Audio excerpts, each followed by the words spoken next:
English completing story writing a greedy dog অর্থ যে একটি লোভী কুকুর। তো এই গল্পটি পড়া হচ্ছে applied English grammar and composition by PC Das এই বইটি থেকে। স্টোরির শুরুতে বলা হচ্ছে, one day a dog stole a piece of meat from a butcher's shop in the market and ran away with it. একদিন একটি কুকুর একটি বুচার শপ বা কসাইখানা থেকে এক টুকরো মাংস চুরি করলো এবং সেটি নিয়ে সে পালিয়ে এলো। On the way he had to cross a bridge across a small stream. পথে তাকে একটি ছোট সাঁকো পার হতে হয়েছিল, যা ছিল একটি খালের উপরে বা একটি জলাশয়ের উপরে। As he was running along the bridge, যেহেতু সে একাই সাঁকোটি পার হচ্ছিল, suddenly he looked down at his own shadow in the water of the stream. হঠাৎ করে সে তার শ্যাডো বা তার প্রতিচ্ছবি, তার ছায়া সে ওই নিচে জলাশয়ের পানিতে দেখতে পেল।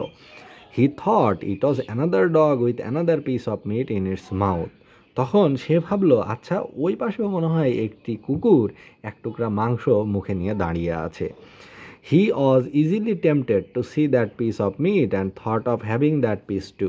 সে খুবই তাড়াতাড়ি প্রলুব্ধ হয়ে গেল, তার লোভ হয়ে গেল ওই তার নিজের প্রতিচ্ছবি যে সে পানিতে দেখলো, মনে করলো অন্য কুকুরের মুখেও মাংস। তখন সে খুব দ্রুত প্রলুব্ধ হয়ে গেল এবং সে ওই মাংসের টুকরাটিও পেতে চাইল।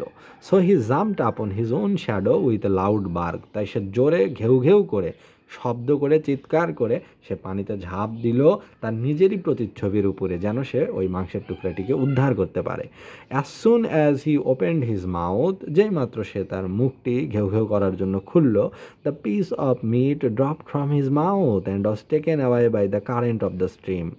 তখনই তার যে মাংসের টুকরাটি সেটি তার মুখ থেকে পড়ে গেল এবং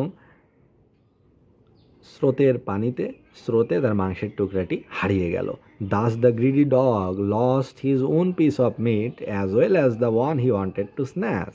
এবং এইভাবে এই লোভী কুকুরটি তার নিজের মাংসের টুকরাটি তো হারালোই, এমনকি যে মাংসটি পাওয়ার সে লোভ করেছিল সেটাও তো সে পেল না। তো এই স্টোরির যে মোরাল হচ্ছে বা নীতি কথা হলো, গ্রাস্প অল লস অল, অর্থাৎ হচ্ছে সব নিতে গেলে সবই হারাতে হয়। অর্থাৎ grasp all lose all, grasp মানে হচ্ছে সব কিছু আঁকড়ে ধরা, সব কিছু আঁকড়ে ধরতে চাইলে লস অল, সব কিছুই চলেই যাবে, হারাতেই হবে। তাহলে সব নিতে গেলে সবই হারাতে হয়।